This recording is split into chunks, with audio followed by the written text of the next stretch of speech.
Do you hear it? Yeah. Oh, yeah. Gets me amped.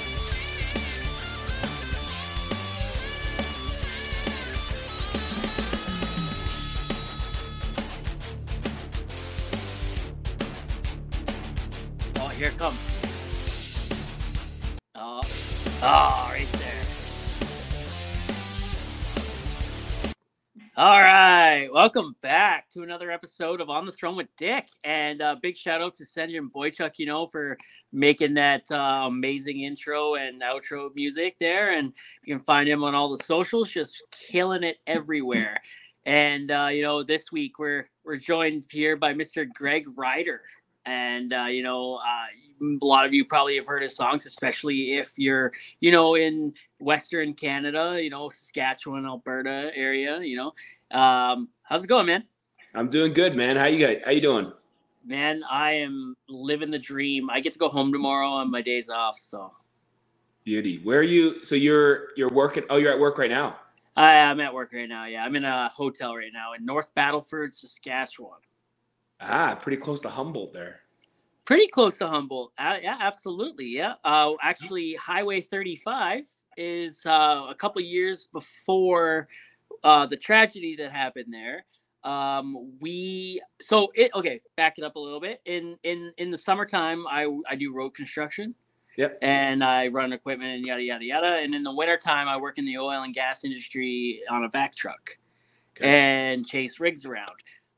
So a couple years before, maybe 2 years before the tragedy there, we were out on Highway 35 right at that intersection. We paved that whole area. And then, a year or two later, around the same time, tragedy struck, and, that intersection is now infamous. Yeah. Yeah. And yeah.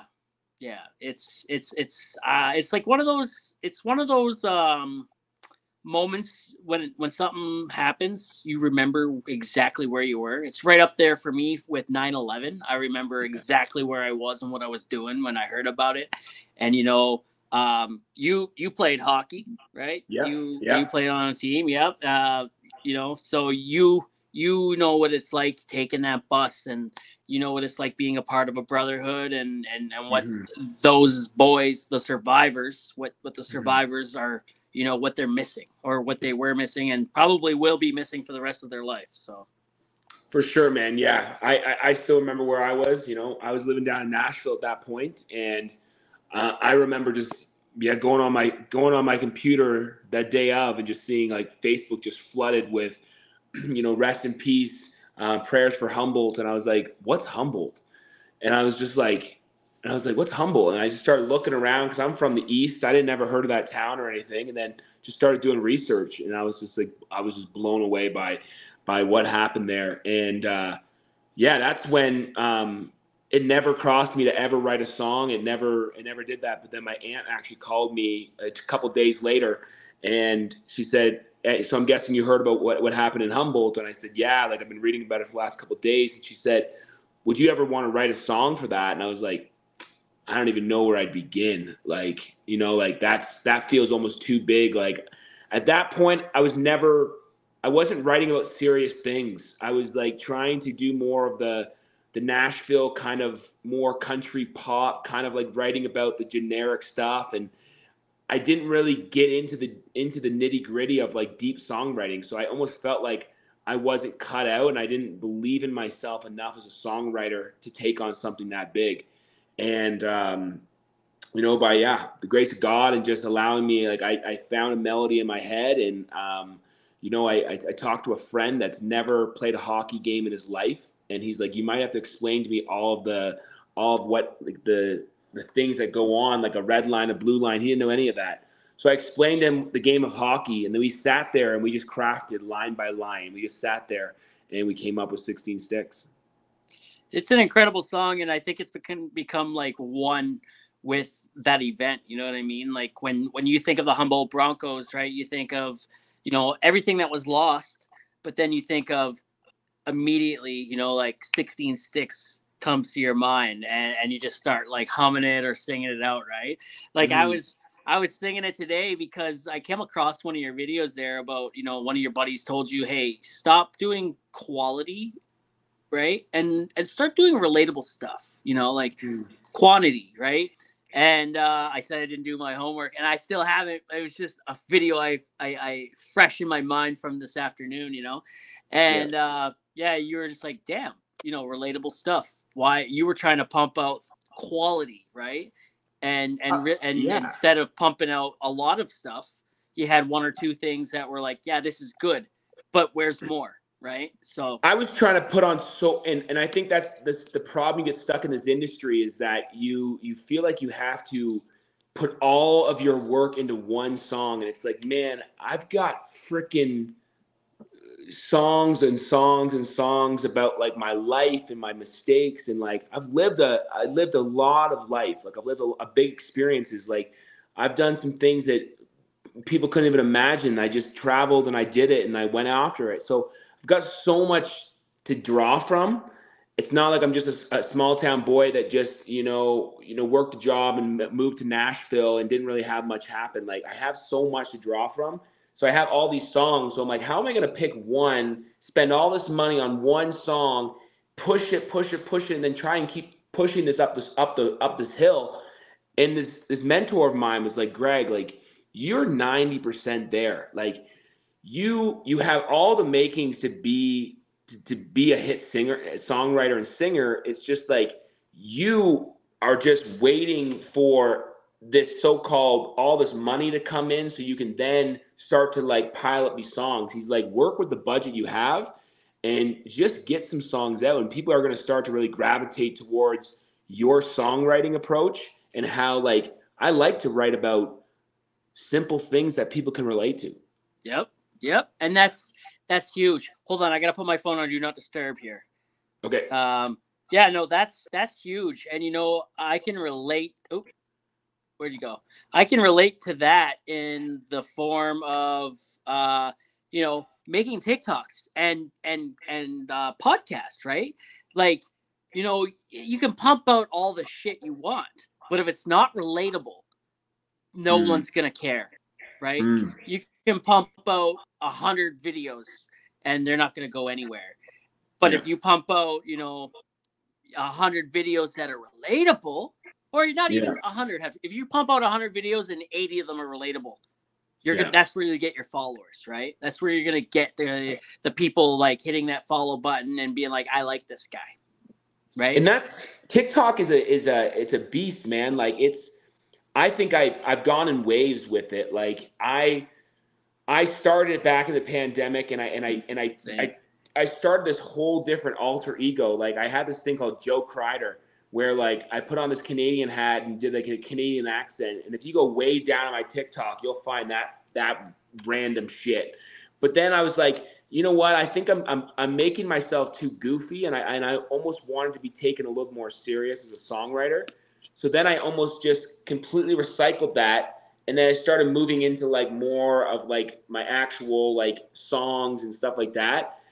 But yeah, I'm constantly battling with what kind of content I want to post and what do I find relatable, because my life has changed so many times over, and I'm at a totally different spot now in my life than I was 2 years ago. So it's so funny, man. But I always think of it as just like just document your story, and just whenever you have an idea, I just try and make something out of it. And I got to play to my strengths, and music is my strength, and coming up with random songs or random jingles. That's kind of like, that's what I find is entertaining. Yep. And you got to do, okay, so you got to do what works for you while also being relatable, right?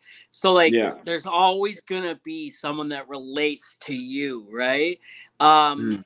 As long as you're happy with it and it's working, who cares, right?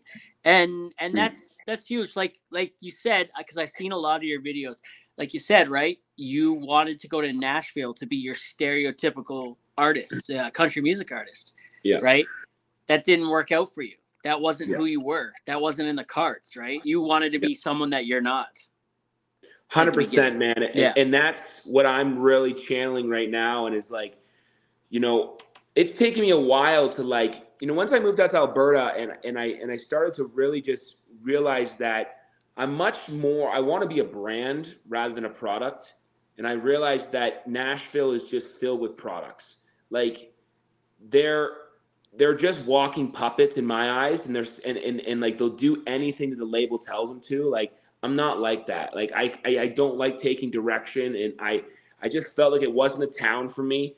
And but I had to go there and figure it out, and I had to go through the dark valleys of like everyone questioning my decisions and being like, dude, like, man, I can't believe you're not in Nashville anymore. Like that's where you make it. That's where all the best go. And I'm like, that's just one side of it. Oh. Like you can go anywhere. Are you You there? can do music from anywhere. Oh, wait for him. Can you hear me? Back there. Yeah, he's freezing. He's pausing. I don't know what he's doing. Can you hear me?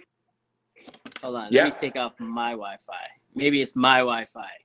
I don't think it is, but we'll see. So if you guys haven't heard his song yet, it's called 16 Sticks by Greg Ryder. It's a phenomenal song. When he comes back. Uh-oh. No.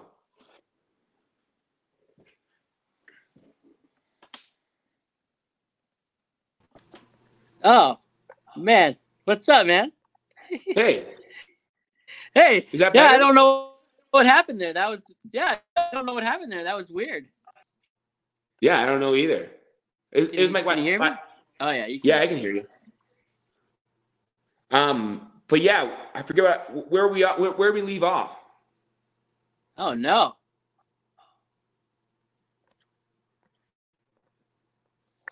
I'm not on the Wi-Fi. He's on the Wi-Fi. I'll go back to 5G then. Oh, is he loading? Oh, baby, come back. There you are. How's that? Oh, that's good. That's good. Okay, I went back. I went on Wi-Fi because it was freezing on 5G, but now I'm back on 5G. Yep. That's all right, man. And, I don't usually edit, but like if we, something like that happens, I'll edit a little piece of that out. As I always say, you can't really edit out conversation when you're face to face, right? So I try to keep it as much to real life as I can. So I try not to edit, but that I can edit out. I've edited out, I think, 2 episodes. The one time I did a big edit, I ended up putting the one that I didn't edit out, and that's the one that's out there forever now. So right. Yeah, so you were saying you went to Nashville. Yeah.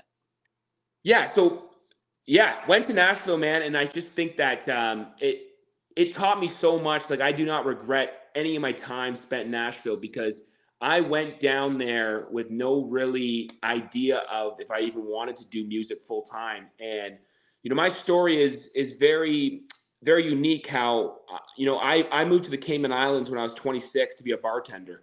And I was living out on the islands and I was playing open mics around the island. And some girl said to me, she's like, you should go to Nashville. Like, I feel like you belong in Nashville. And I was like, well, I've never been. So I went down there for 10 days. And then after my 4th night, I actually booked a show in Nashville and I canceled my flight back to the Cayman Islands. And that 10-day trip turned into almost 2 years.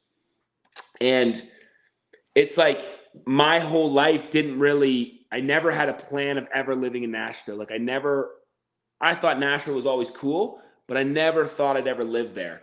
So I kind of just did it fly by the seat of my pants. And I learned so much about music and entertaining and performing. And when I left, I was like, I want to take this back to Canada and I want to kind of do my own thing back there and build my brand up. So it just felt like a time that in 2018, when I came back, I decided to kind of go in a different direction. Do you remember Ed the Sock? Yeah. He was on episode 11, I think, or I think it's 11. So he was on episode 11, and he said, "All that say to be Canadian, prove it, right? Prove. You say you're Canadian and you're proud to be Canadian. Show us and prove it. And I think you did that. You just said it. You're in Nashville and you're like, I want to take this back to Canada. I want to take, you're from here. You wanted it to be here. That's awesome. Yeah, man. I just think that, I think a lot of people run away from Canada to Nashville or these bigger cities. And I just feel like I just wanted to kind of, I wanted to stay. And obviously, like it's where I come from. And after now finding Alberta, I'm just like, this is where I see home. But like, I still wanted to be able to travel to the States and do things like that. But I do want to come, I do want to call Canada home. And I do want to, still make a good brand here, because I'm not trying to be anything I'm not. And I just don't like when Canadians go down to the States and they start acting American and they start kind of just, pretending to be American. It's just like, that's just not me. What up, Tom McDonald? Tom McDonald. You don't know who Tom McDonald is? He's Canadian? Yeah, he's Canadian, yeah. Wow, where did he come from in Canada? I think he's from Vancouver. He actually lived in Alberta at one point. He worked the rigs. And then, that guy you'd think is American. Yep. He lives in LA and he's very Americanized. I love his music. But he turned his back on Canada. It's like he doesn't care at all. Huh. He just had a song put out called American Flag, right? So, yeah. Wow. I did not know that. If I always thought he was freaking American. Yeah. But you know what? That's what you were just saying, right? That's exactly easy. Yep. Some people do that and to just, feel like they feel like Canada slows them down, and they feel like, they're not going to be as big if they say they're from Canada.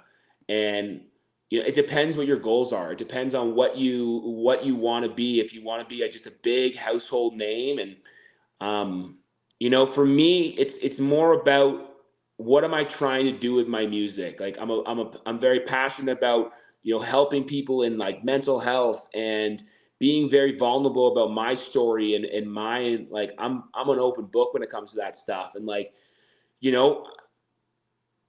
I could easily be if I wanted to go that route and just not talk about that stuff. But I know that if I got famous or started to blow up when I was in Nashville, I probably would have screwed it up, or I would have drank away my opportunity if I was on the road. And yeah. I'm just very grateful that I didn't get my big shot when I was down in Nashville, because I would have screwed it up.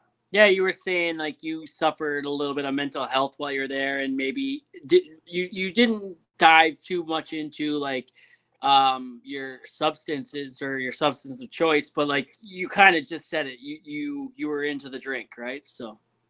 Yeah, and down there, dude, it was just like I played 6 nights a week, and it was always free alcohol. It was free drinks, and people would be buying me drinks every single day. And I would go and sometimes do 11 a.m. gigs, and I'd have people that were there on holidays, and they're bringing you Jameson shots up to the stage, and all of a sudden you're bombed at like 3 p.m. You go home for a nap, you come back, you play the night gig, and for about 6 months, like that's a freaking dream. Like for 6 months, it's like, man, this is the best life. But then you do that for a year and a half, you start to contemplate everything. You realize how much you're neglecting your body and your health, and you're waking up at 2 p.m. You're hungover all the time. Your voice is like raspy because all you do is sing, and you're overweight. You look like shit in the mirror. It just started to feel like, I was just holding on. I was just holding on by just the scruff of my neck. And like, you put a couple shots down before the show and then you go up and play. And then when I went home to Canada in 2018, I remember just sitting with my parents, and I was just like, I'm so tired, man. I'm so burnt out. And like, I came home, all I wanted to do was drink and that kind of stuff. And I was like, man, like, yeah, there's other shit going on in my head that I feel like I really need to look at.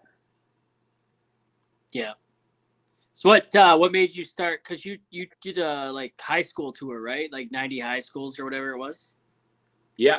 Yeah, I saw that video too, man. See, like I promise you, I'm not doing my homework, guys. I promise. Yeah, dude. So I did that, and I always my first love was actually public speaking. Like before I got into music, before I even started playing the guitar, I always loved public speaking. And I was a very confused kid growing up, and music kind of came to me pretty late. And I talk about my story about being very lost in high school. Like I feel like I've been lost most of my life, like just kind of wandering around. I never could hold down a serious job, never could really hold down a relationship. I was always going, and that's obviously later in my life getting diagnosed with ADHD and being able to connect the dots back. I realized, okay, this is why you're so impulsive. This is why you could never hold down anything. It's like I was always just like seeking adventure and seeking just crazy risks, and you can't live that way for too long. Like it finally catches up with you, and it caught up with me in Nashville, and it made me just go, it's time for me to really slow down. And I've always wanted to inspire youth and tell kids, and it's okay to not know what you want to do in high school. It's okay to be like, because I felt like everyone had a plan except for me. And if I didn't try different things, if I didn't try every different career and every different interest, I wouldn't have stumbled upon music, because it was something that I was so scared to do in front of people. And when people see me perform now, they're like, there's no way that you used to be nervous on stage. Like, and I'm like, you've never seen me. Like, you put a mic in front of my hand as a public speaker, different story. You put a guitar in my hand, I was so nervous. And it took me a long time, and I just pushed through it. And I was like, I just want to get better at this. I want to get better at singing and live and performing. So yeah, man, I went on this high school tour, and I got to talk to students about my story of moving to Nashville, and kind of just the hope and resiliency, and kind of a lot of people like a lot of friends, lost a lot of friends along the way. A lot of people never believed in me. My parents were so supportive, but they came from such a safe life and safe environment that they're just watching their son just continue to go down this route of like chasing his dreams. But it was hard for them. It's hard for them to see, their kid just keep pushing it, but then also like not sure what he's doing with no stability. Yeah. So, yeah, man, I just think, the high school tour was very good for me. And it just taught me that I just want to help people. I want to help people with my music and my story. And, I don't have yes, I'd love to play festivals and stuff like that, but that's not my only goal. Like, yeah, it's important to me to be able to get my message across. That's huge. I relate to the ADHD thing because, it's never been diagnosed, but dude, 100% I have it. I'm squarely all the time. The high risk, low reward factor is there for me. As I get older, I find myself, coming out of that a little bit more. I take less risk, or I calculate it a little more in my head before I do it. I've been with my wife for almost 20 years, and it's probably the last 5, 6, maybe 7 years where I really started to, come into my own. And, I felt very lost as well, and not knowing, where I belonged in the world.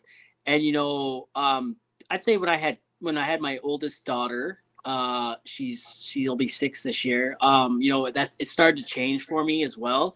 But even after that, I still went through at the beginning of COVID and a little bit into COVID, I still went through a little bit of a dark place. I was, maybe you call it depression. Let's fucking call it depression. I was depressed for a little bit, and very, very out of tune with who I thought I was becoming. And, I was in this deep, dark hole. And when I was down there, I found myself staring at myself, not liking the person that I was looking at, and it took a little while. And I didn't tell my wife, I didn't tell anyone. I felt like I had to crawl my way out of that deep hole by myself.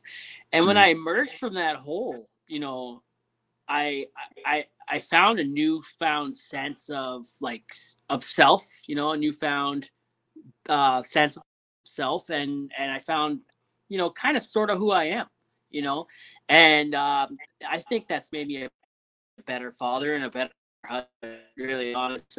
Through that, I probably should have told someone and had help, but you know, as a man, we all as men, it's a little hard to do, and we're trying to break that stigma. We're trying to get there. So as I say now, the podcast talk a lot of mental health on, especially men and even the women. But we talk a lot about it on here, and it helps a lot of people. I get a lot of messages saying, "Hey, man, people look at me as like a blue collar oil field guy."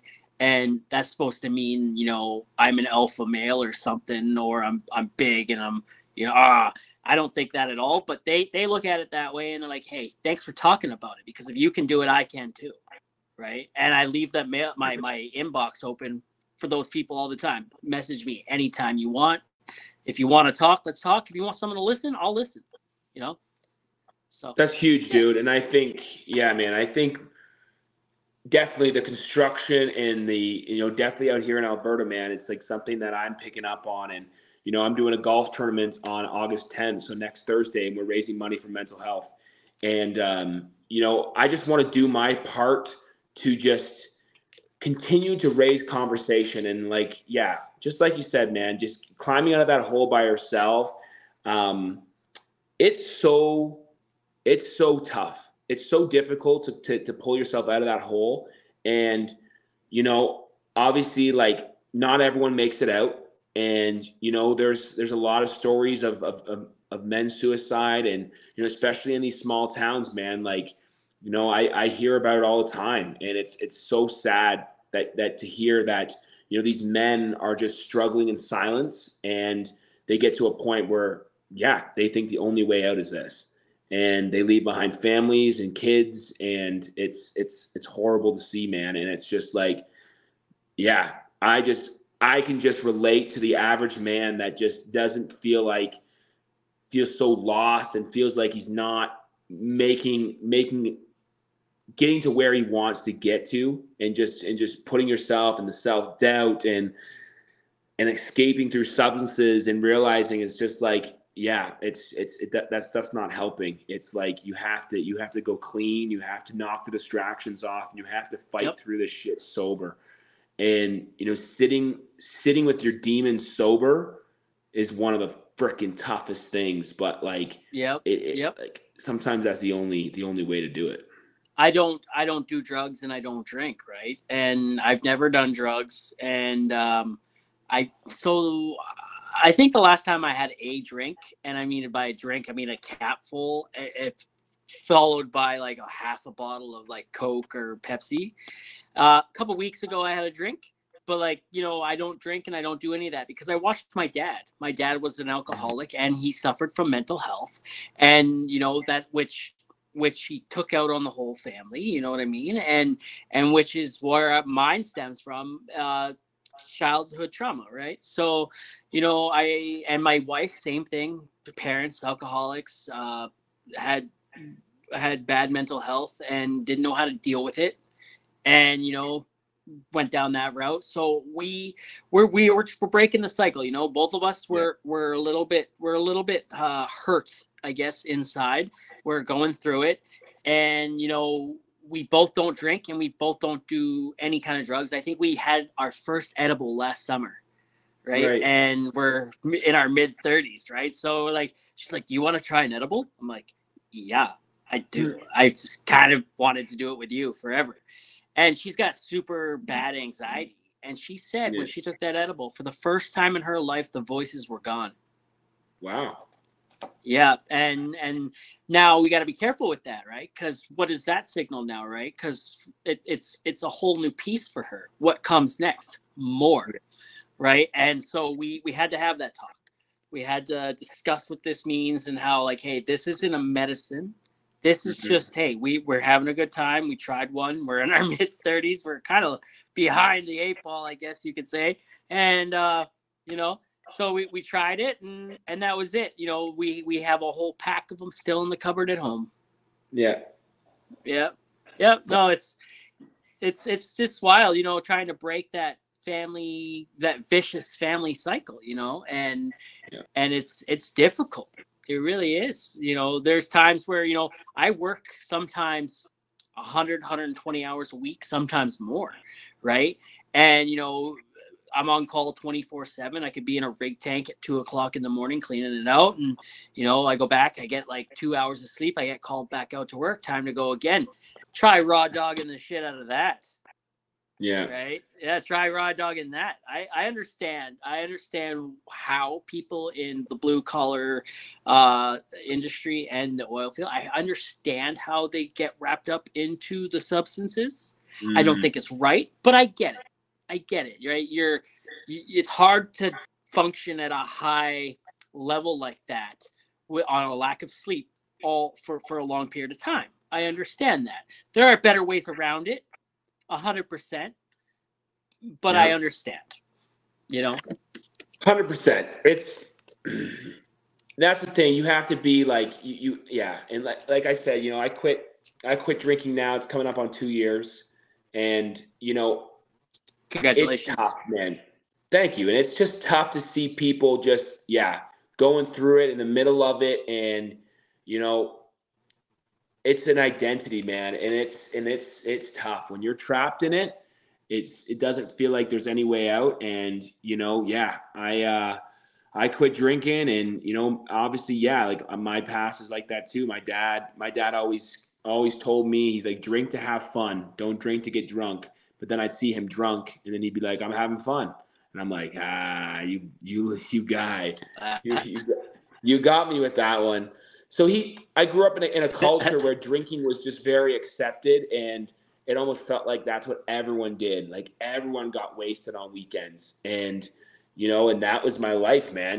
I just was always partying, always the guy that you called if you wanted to have a good time, have a couple of beers, go on the town. You called Greg. It was just my identity for so long.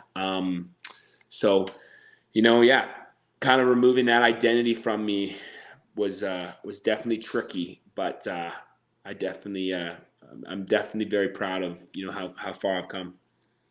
That's awesome, man. You told us how you ended up in Nashville from the Cayman Islands, but how did you end up in the Cayman Islands from Waterdown, Mississauga area? Yeah, so for me, I went back. I moved. I was living in Montreal when I was 22. I moved out there from Ontario. So I was kind of always just on the move. Like I would live in Waterdown for a bit, and it was never a place I could call home. Like I knew I was never going to. I knew I was never going to live there. I knew there's too many other places that attracted me. My eyes were too big, and I always knew it was a landing spot for me. So when I was about 24 years old, around 24, 26, that was a very dark time in my life because I moved home from Montreal, and I was living this really cool life out there. I was doing a sales job. I was playing a lot of music. I was a club promoter. I was just out in the nightlife a lot, just being a 22-year-old, 23-year-old. So living in the city and then coming back to a small town of Waterdown, I started to kind of hang back out with, my old high school friends, and like we started to just drink again, and I was smoking cigarettes, and I was doing drugs again, and I just got into a really bad rut where I was just like I fell back in with the old boys, and I just wasn't growing, and I remember one day just waking up and going outside. It was about 2 p.m. I was so hungover. I had a cigarette in my mouth, and my hair was a mess. And I remember looking in the mirror in this little mirror that was outside, and I remember seeing a glimpse of myself, and I was like, "Bro, what happened? Like, what's going on with you?" And I'm like, "Man, you were always the kid with this crazy amount of potential, like the kid that could entertain a crowd. You could speak in front of anyone. You were never scared. What happened to that guy? Like that guy died. And now you're just this guy that's just pissing it away with drinks and drugs, and you can't get a grasp." So I hit this really dark thing, and I went to the doctors, and they put me on antidepressants, and I went on those for 2 weeks, and then took them back, and I said, "Nope, I can't do this. These are too dark for me." And then he started introducing me to meditation and all these natural remedies for anxiety. So I started to get on that route. And then as I was laying in bed, I actually, to combine all that stuff, I had to get a hernia surgery. So then I was in bed with all these thoughts, and I'm sitting there watching movies all day. I decided to watch Cocktails with Tom Cruise. And I remember watching this movie in bed, and I was like, he went to Jamaica, and I was like, man, that would be sick. Like, just go to an island and be a bartender. So I started to do my research, and I was like, how do I find out how to get to the Cayman Islands? And this one girl on my Facebook randomly had a post about her moving to the Cayman Islands, and I was like, ooh, the Cayman Islands, that sounds pretty interesting. So I talked to her, and I got in touch with the job management company that like places people in the Cayman Islands, and I gave them my resume, and I got an interview, and then kind of the rest is history. And I moved out there around 26 years old. But one of the funny stories is it took me a couple of weeks for them to get back to me, and I didn't hear back from them for about a month. So I said, this sucks. Like, I didn't get it. So now I got to find a new way out. So I accepted a job in BC to sell alarm systems from door to door because I was so desperate to get out of my hometown. So I threw a going away party at my local bar, a going away party for BC. And then I woke up the next day and I went to get a big slice of pizza from Gino's. And I was sitting there. Shout out Gino's. Pizza. Yeah. And I was sitting there eating my pizza, my phone rings, and this lady's like, hey, Greg, why haven't we heard back from you yet? Did you not want the job in the Cayman Islands? And I was like, what are you talking about? I'm like, I never got an email or anything. And she's like, let me check. And she's like, then she repeated her email back to me. I'm like, no, we're missing a letter. She's like, oh my God, I'm so sorry. So then the emails finally came in. It was like, yeah, we want you. Can you be down in the Cayman Islands? And I literally was like, nope, not going to BC anymore. I'm going to the Cayman Islands. And then 2 weeks later, I was living out there. That's a very ADHD thing. Yeah, dude. It was just like change plans like that. Yeah. Like and that's the thing, if I get something in my head and I make a decision, you can't turn me off of it. Like, and that was like Nashville, dude. When I left, I was like, nope, I'm done. And my parents were like, why don't you just go back and like don't play as much? Or like, nope, it's all in or all out. Like, there's no in between. Yep. Once you make the decision, that's it. So I sort of have a similar, I ended up in the Cayman Islands, but I went from Hamilton, Ontario to, high school's over, I need a job.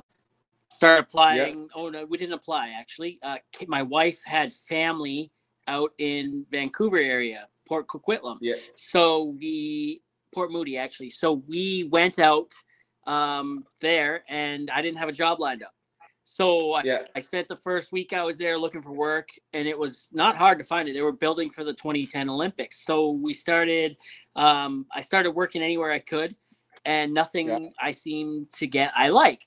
So, my wife found something she liked, was working there for a bit, and I couldn't find anything. So I plucked us out of there.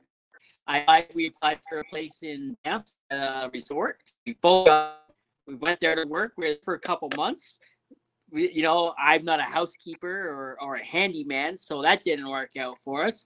So we started applying everywhere else. The writing was on the wall, and we ended up in Saskatoon, where we lived for like 3 years or 4 years. And, we ended up there, and I was working at Leon's Furniture for $13 an hour. And I'm like, there's more to living out west than $13 an hour. If I'm going to live that far away from home, I got to make more than this.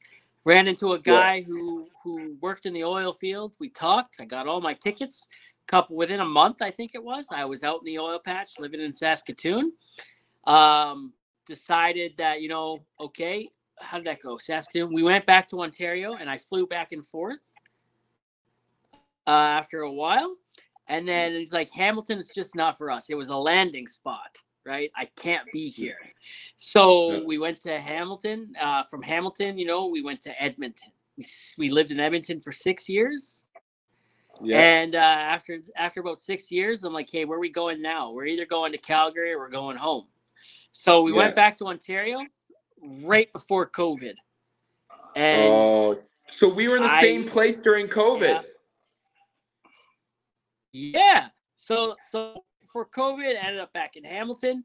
Didn't want to be there. So starts the beginning of the mental health stuff. Not the beginning. There were precursors to that. That just exposed it a little bit, right? I couldn't fly back and forth as much. I spent 20 days at home in 2 years because of the flying situation. Looked at my wife, said, hey, we got to go back to Alberta. She said, Calgary. I said, let's do it. So we went to Calgary. We lived there for 2 years. We lived in a great neighborhood in the southeast, deep southeast, beautiful gated community. Then we're done moving now because we were going to there that was what we were going to do. We were going to stay there. But with all that, then comes, all right, now it's a 6-hour drive home from work.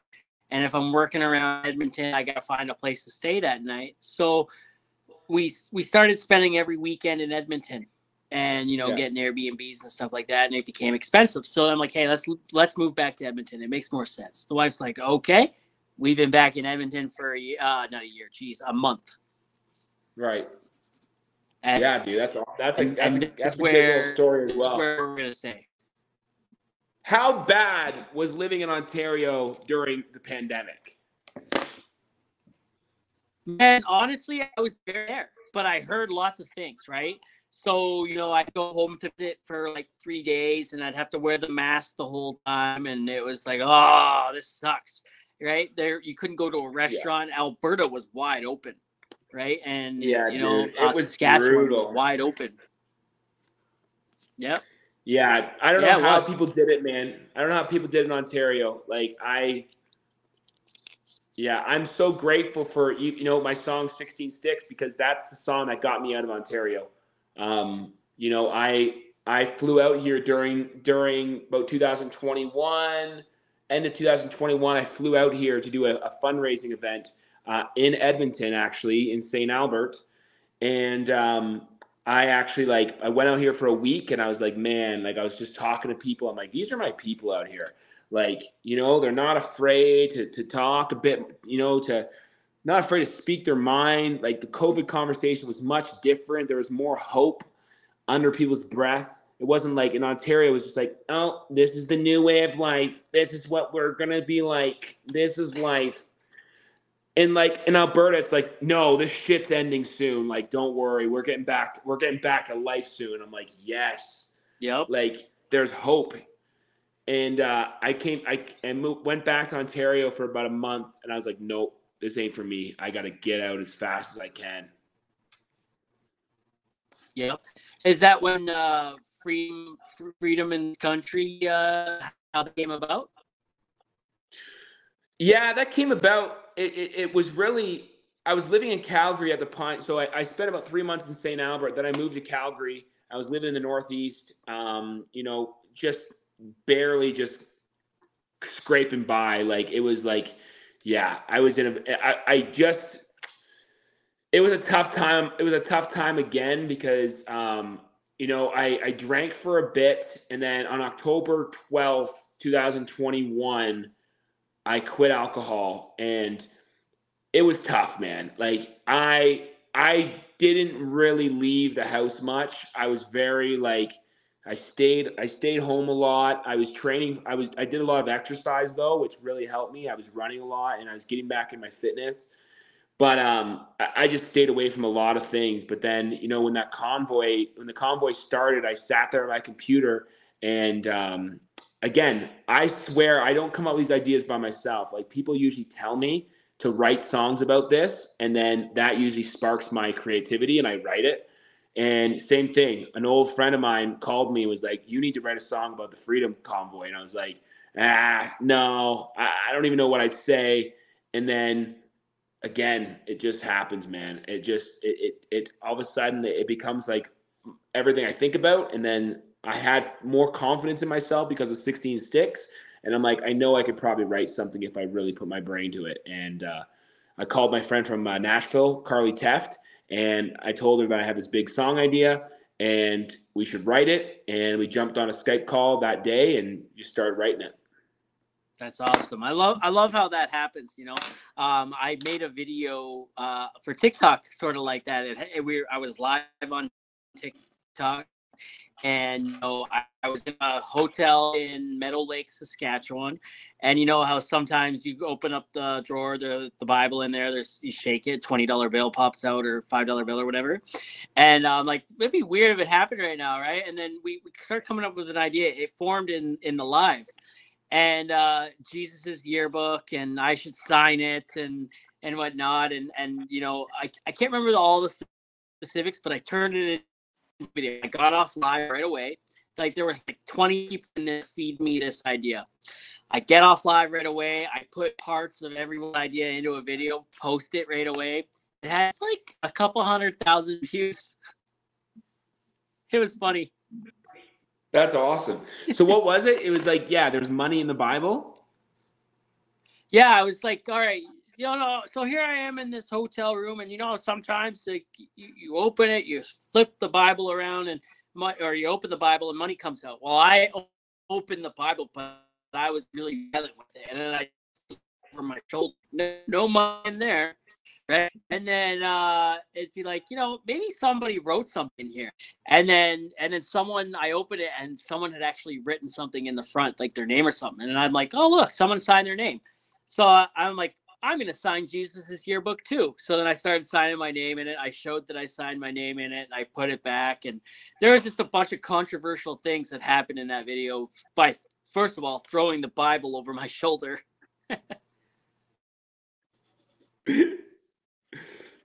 That's funny, dude. Oh shit! What do you draw in there?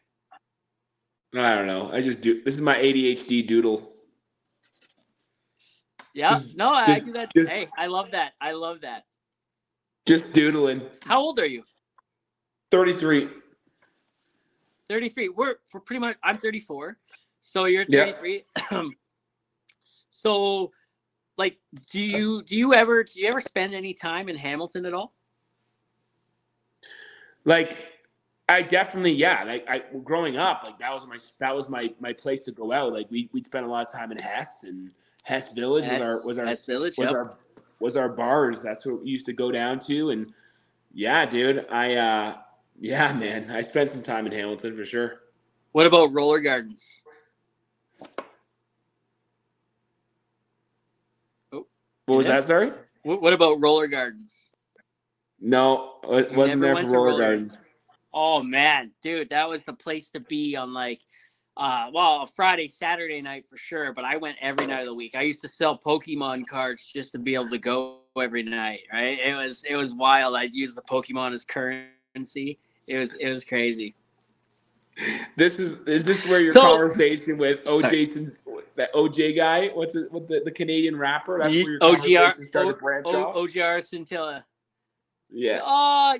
Yeah. But it was more back towards the beginning there. I can't remember how it went or how it started. I'd have to listen to that episode again. But usually you can tell where it starts going off the rails a little bit, and we just have a good time with it. You just go with the flow.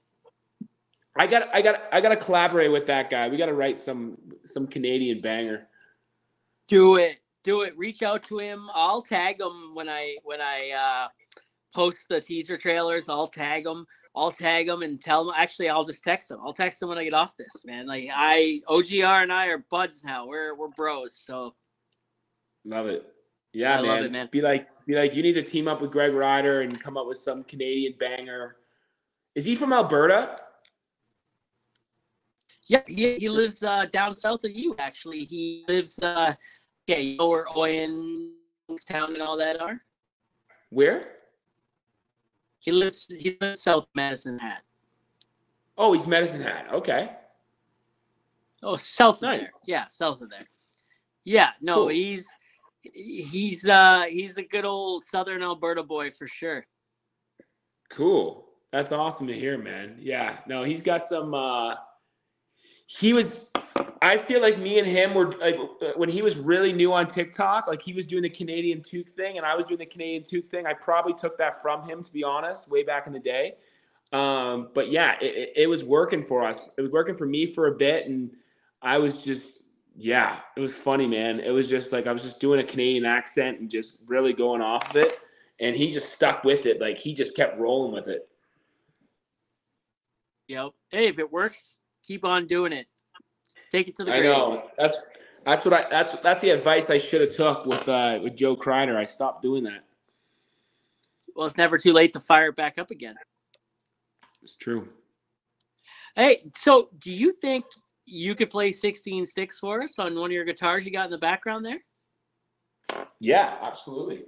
Oh man, I love getting like a live concert or whatever. And this song is amazing. If no one's heard it yet, get on it, look for it. Here it is.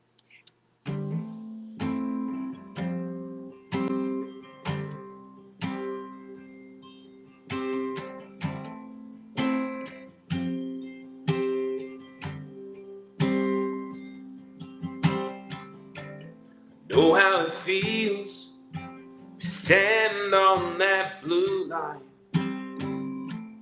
wearing my jersey on a Friday night. Family and friends pressed against the glass, holding their breath with every pass. A band of brothers brought together by that crest, from the first puck drop to the last playoff win.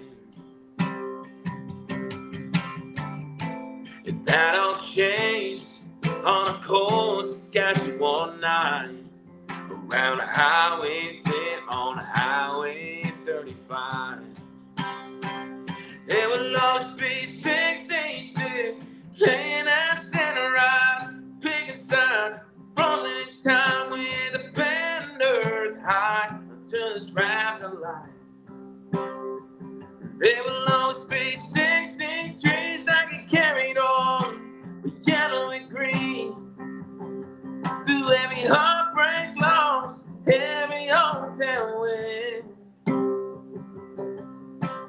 Nothing would take away those times, and those 66 will live forever all night.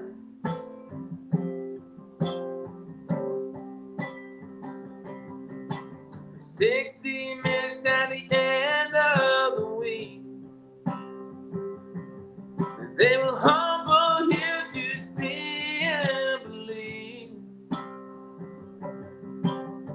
The passion and faith laced up in those skates that brought the whole town alive with every red light shade.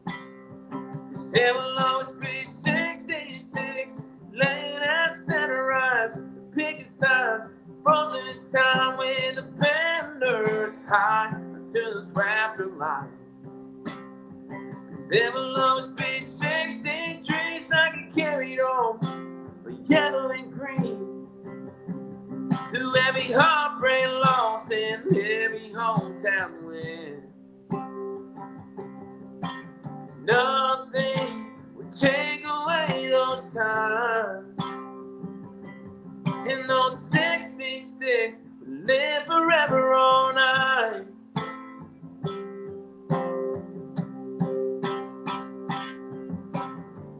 No matter how much time passes, the wins or the losses, and I know that they'll be watching, yeah.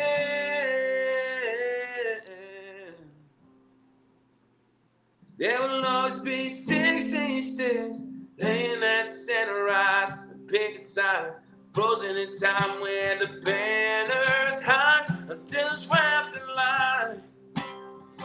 There will always be 16 trees that get carried on with yellow and green, through every heartbreak loss and every hometown win. 'Cause nothing will take away those times, and those 66 will live forever on ice. And those 66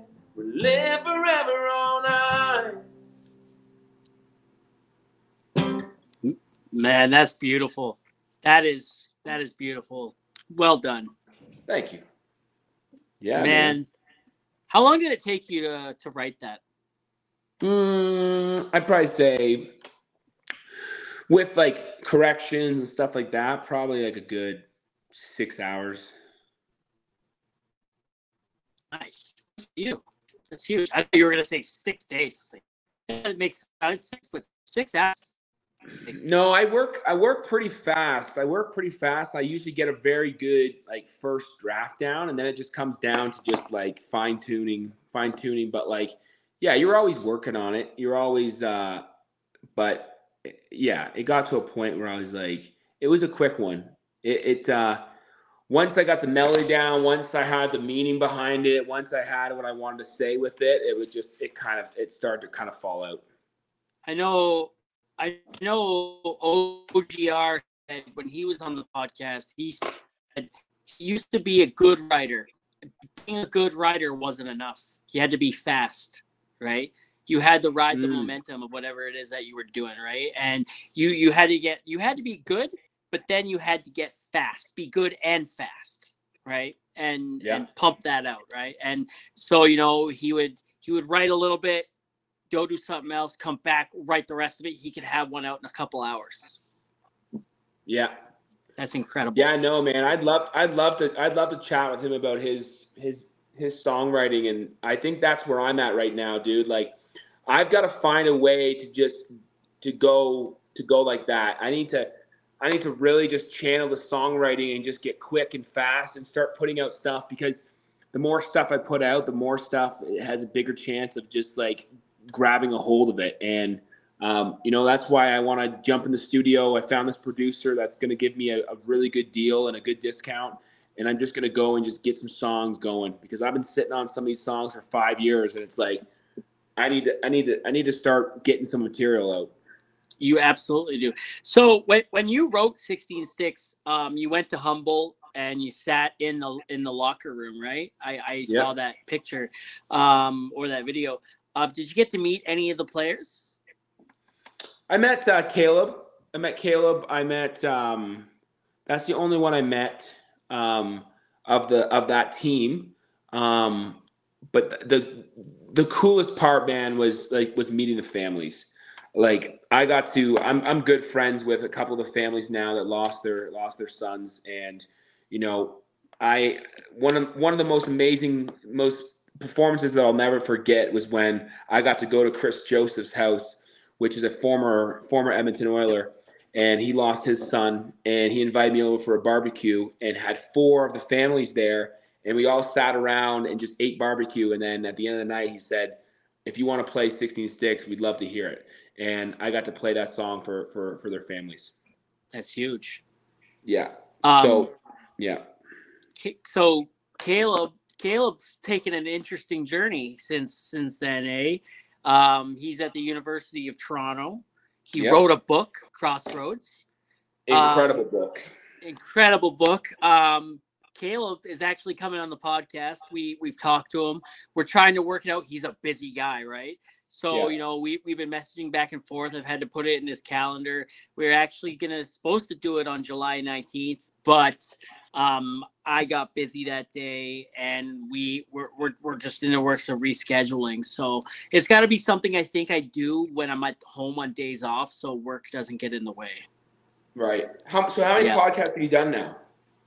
This will be like, this will be like 35, 36 this episode. So yeah, man. Yeah, we're having fun with it. We're going good. It's meant to, so people only can know you through your music, and people can only know you through 30-second clips or a minute-long clips on the internet, right? So the podcast is meant to be like, hey, come spend an hour and a half, however long it takes with me, and we talk, we peel back the layers, and we get to know you, what makes you tick, why you do why you do some of the things that you do, and and helps with that. Yeah, man, I like that. That's exactly why I want to start my podcast too. It's just like, I started doing it kind of like, on my own and stuff like that. And then I met this guy that owns a marketing studio, and he just kind of like, I told him about the idea, and he's like, man, let's go in on this. Like, I'll take care of all the editing and all like the video. So he does videography. So he sets up 2 cameras. We got all the mics. We got a beautiful studio, and it's just, I just wanted to do it like that. I wanted to do the Greg Ryder show, and I wanted to kind of do it on that kind of level. So yeah, that should be launching. Should be the first episode coming out in August. I love that. Hey, where can people find you on social media, by the way? I forgot. I should have asked that way back there, but yeah, just Greg Ryder official on all social media, and Ryder is Rider, not RY. Nice. Hey, I got a question for you. Yeah. Do you know what viscosity is? Viscosity. Yeah. Do you know what viscosity is? Something that's viscous. No. So viscosity would be like the thickness of a load or thickness of mud. Okay. So they can pour chemical downhole on the rig to make mud more viscous or less viscous. Yeah, where I'm going with this is the podcast is sponsored. We got to get into that by the Mudman. The Mudman has all your drilling fluid equipment and your laboratory testing equipment needs. www.mudmanmarket.com. Check it out. The viscous conversation has taken interesting turns throughout the episodes. When you say the thickness of a load or how thick a load could be, you can only imagine where that conversation goes at times. Yes, I can see that taking a turn for sure. Oh, it gets interesting. If you're gone for a week, I'm sure, yeah. Oh, I'm gone for more than a week. I'm gone for sometimes a month at a time. Sometimes back in the day, 6 months at a time. Believe me, the viscosity that my wife got was insane. Like, it was like drywall putty. Right? Like, she was sticking to the walls. There you go. That's how you have triplets. That's how you have triplets. And my wife is actually on fertility meds that, increase the chances of triplets and quadruplets. So mix that with my viscosity, with the viscous of my boys, and we could have some triplets or more. Yeah. You could have a whole new show with that. You could have the Frosties. You could just call it like the eight Frosties. Dick plus 8. Yeah.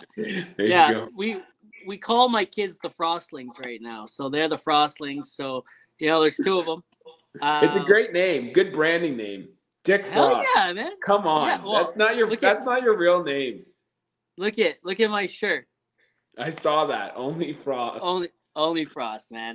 Yeah. Is your first name Dick? Well, it's Richard. So Dick, right? Yeah. Richard Frost. That's a name lottery. So a lot of people ask, how do you get Dick from Richard? And the answer is pretty simple. You just ask nicely. I thought you were gonna tell me some really, really cool story of how Dick comes from Richard, but I do like that joke. I honestly don't even know. I don't know. I don't know how people got Dick who from Richard. Randomly came up with that. It's like Richard. Oh, Dick. It's like, what? Yeah, well, Rick. I don't even know how you get Dick from Rick, but Richard, Rick, Dick. I don't know. I don't know. I'm gonna Google the origins of how Dick comes from Richard after we're done here. So, go into a deep hole. So www.mudmanmarket.com, or did I say .ca? I don't know. I think you said .com. I think I said .com. I've only said it 1,000 times, but so I gotta. Where do you see yourself as a musician in the next 5 years? Next 5 years, I definitely I see myself being able to travel across, Canada, North America. I'd love to convert an RV or something. I'd love to travel across this country and putting on shows and yeah, just just doing shows, man, doing speaking, sharing my story, and really taking a charity, taking a foundation that I'm building right now, and taking that to a new level, and just helping mental health get put on the map. And I'd love to be I'd love to be a forefront member of mental health in Canada, and just allowing the conversation for men. I think men is so important, and I think it needs to be talked about more. And I just think if I have to lead from the front, and so I just continue just to get stronger mentally, physically, and let my brand continue to grow, man. And it's all about becoming better and better. There are 2 episodes of this podcast that if you want to listen, men talk about their mental health and things they've been through. And one of them, Roland Andrews, who is also on TikTok, and he is a huge country singer. I don't know about Nashville. He's too explicit for Nashville. You know what I mean? Like he says off-colored things that Nashville won't touch. So, sort of think of Jason Aldean. Think of Jason Aldean, the outrage he's caused over trying in a small town, and Brian Andrews is like tenfold that. People don't want to touch that, right? And Brian Andrews, about, he's from yeah, he's Kansas, great, dude. Kansas City, Missouri. He's from Missouri. Yeah, Brian Andrews. Yep, he's been on. You got to get me in touch with that guy. Me and him could write a dope song. I got his phone number, man. I got his phone number. Once again, another guy that we have connected, and he's an amazing dude. I'm proud to call him a friend. He sent me the release of his newest song, Rinse Repeat. He sent it to me in text like a month before it came out, and I got to listen to it for like a month straight. And it was just like, this song gives me goosebumps. It's called Rinse Repeat. It's out on Apple and all that now. Incredible tune about mental health. And another guy that is good for the mental health on TikTok, Johnny Tsunami. He on the podcast, he talked about the night that he found himself hanging from the rafters. He had the noose wrapped around his neck. He was hanging, and something didn't sit right, and the noose broke, and he fell on the floor unconscious. But when he woke up, he was a new man. Wow. Yeah. It was incredible to listen to that, and it was powerful stuff for sure. I love that, man. So I follow Brian Andrews, and I can definitely tell that, man. Like, that guy's got some stuff. He's got some stuff to talk about, and man, he comes from a blue collar background, and that's good, man. I love when there's good people and good-hearted people doing really good things that don't feel like Nashville is the everything. It's not. There's so much. We have to stop idolizing Nashville. And we have to start idolizing just like individuality and just being yourself, and just writing what you want to write, and not trying to fit in with this genre. Yeah. No, that's important. That's huge. Brian Andrews is definitely all about that. Yeah. Right. One of my favorite people to listen to. Every time I see one of his videos, I get all giddy and I don't even know what it's about yet. And then he slaps you with it, and it's like, oh, another masterpiece by Brian, right? And there you go. And dude, same. Every time one of your videos pop up now, it's like, all right, what's he gonna say? Even if you're not playing a song, you got the guitar in your hand. You're putting out, I don't know, is it a riff or a note? Yeah. It's not a riff, is it? Like a little melody, yeah. Like a little melody. You're playing a little melody, and you're delivering a message through that melody, right? Yeah. And I love that. I love that, man. Well, I appreciate that, man. Yeah, I'm still trying to find my lane, but I want to make sure that I'm honest, and I'm just being myself. Like, I can't. I can't do TikTok if I'm just doing the trends and I'm just trying to be like everyone else. Like I have to just do my own thing. And I just think it's finding where you fit. Yep. Amen to that. Amen to that. I've told this story a bunch of times about where I fit, and at during the pandemic, like I said, I was going through my own mental health thing, and I didn't know where I belonged. I didn't know if I wanted to be in this industry, the oil and gas industry, anymore. I didn't know if it was for me. I didn't know if I wanted to be here, and maybe it was time to change it up a bit.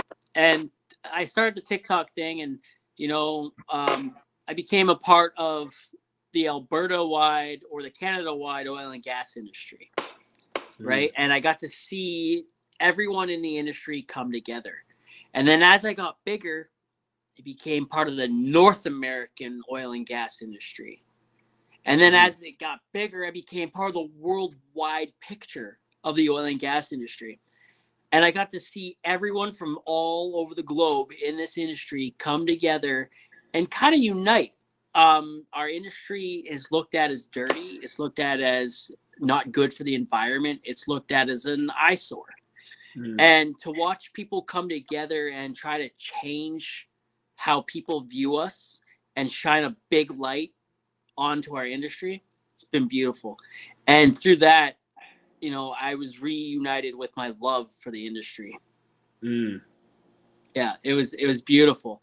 And I was no longer searching elsewhere for where I belonged, because right here is where I am. Right here is where I want to be. Right here is where I will continue to be.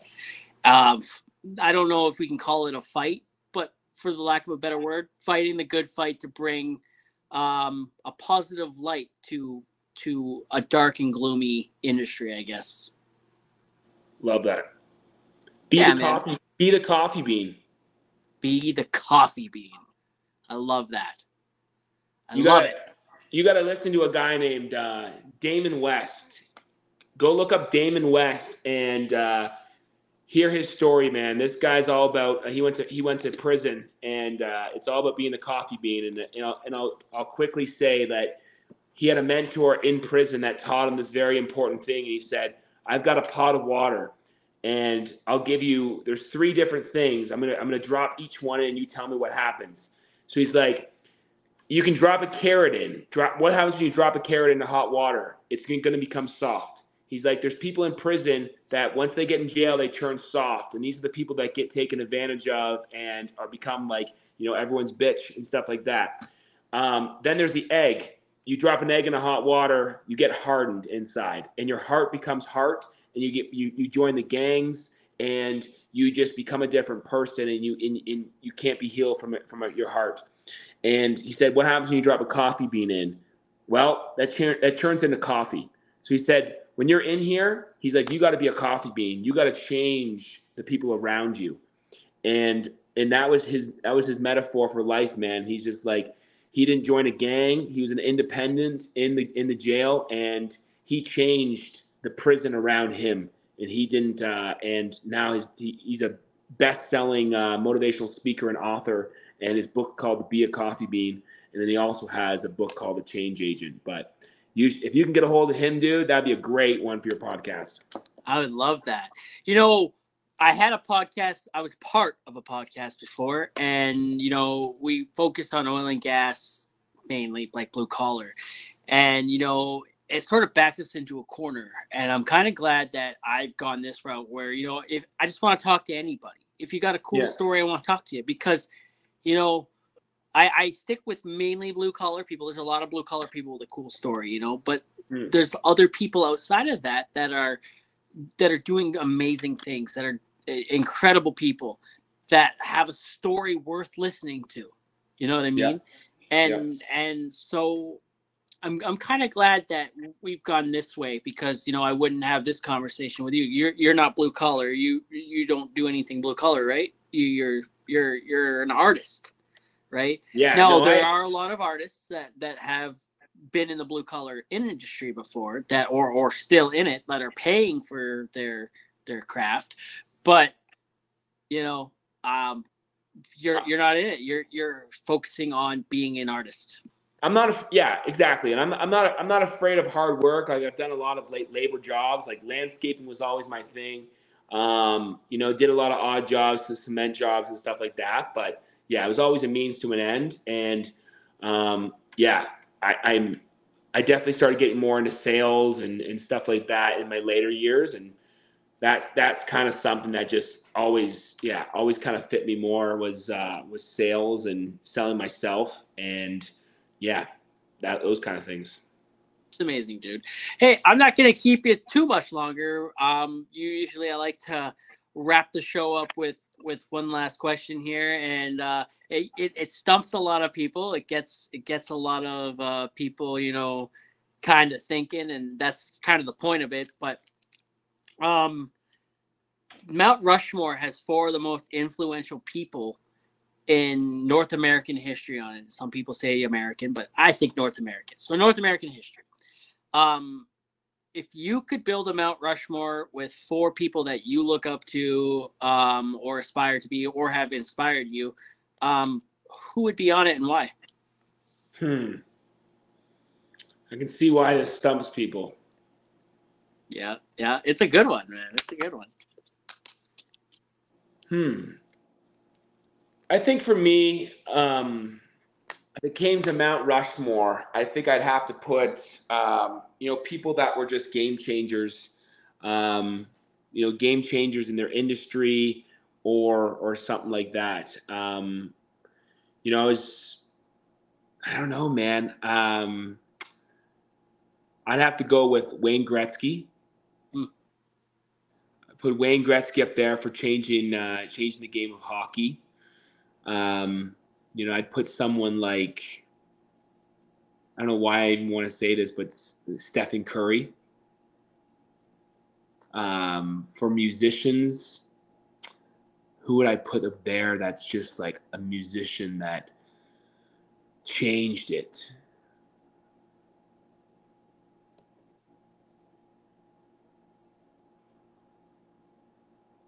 Wow. Johnny Cash. It's a good one. And man, let's just go. That's tough, man. Four people. Yeah, four people that you look up to or that have inspired you. Yeah. Let's just put Andy Frisella. Who's that one?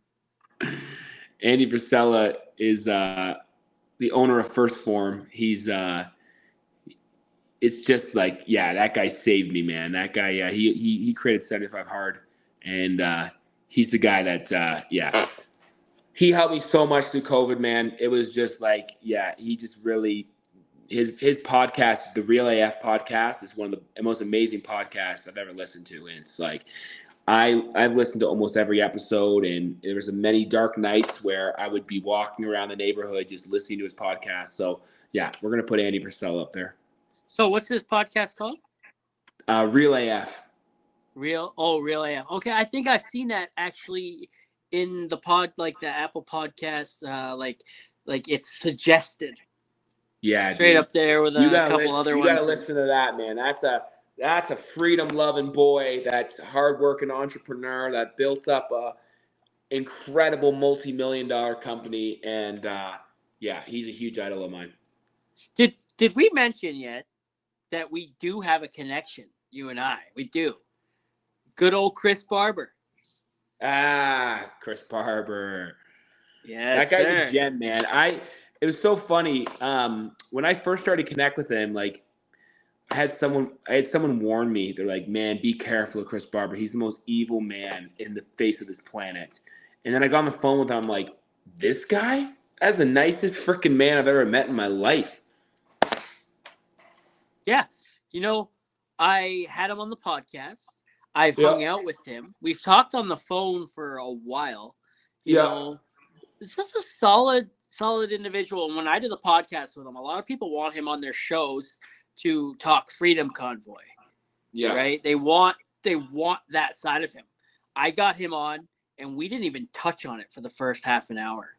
and we maybe touched on it for 10 minutes, right? Yeah. I wanted the blue collar trucker, the family man. I wanted the smart blue collar family man on my podcast to talk about anything else but the convoy for a little bit, because he is so much more than that.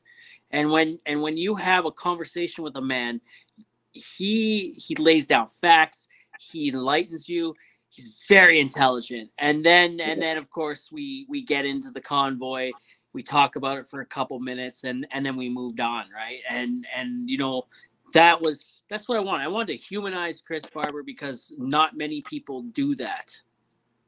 It's true. It's very true. Yeah. He is he's a good man. They're either treating him like a superhero or they treat him like a villain, right? There's no like, hey, this is Chris Barber. He's a regular human being. He just wanted to see a different path for his country. You know what I mean? Yeah. Yep. Yeah. I gotta go and call the wife before I hit the hay. So I appreciate it on. It's fun. I get really excited on like recording night. I get super excited on podcast release day. You know, I count down the hours starting in the morning. It drops at 5 p.m. on Tuesdays, and at 8 o'clock in the morning, I'm like, ooh, you know, hours to go, and you know, I just get really excited on it. It's my thing. So awesome, dude. Well, thanks for having me on, man. I appreciate it, and yeah, I can't wait till it comes out. Absolutely, man. Probably drop this one first week of September, the first Tuesday in September. I dedicated all of August to the blue collar ladies, and just ladies in general. I dedicated the whole month, the whole podcast, Total Sausage Fest, 30 episodes, 6 women, the rest all dudes. I wanted to hear from the ladies. So. There you go. Awesome, man. Sounds good. Absolutely, buddy. Absolutely, buddy. Thank you for coming on, dude. Yeah, man. Absolutely. Thanks for having me. All right. Hey, Craig, stay frosty. I will.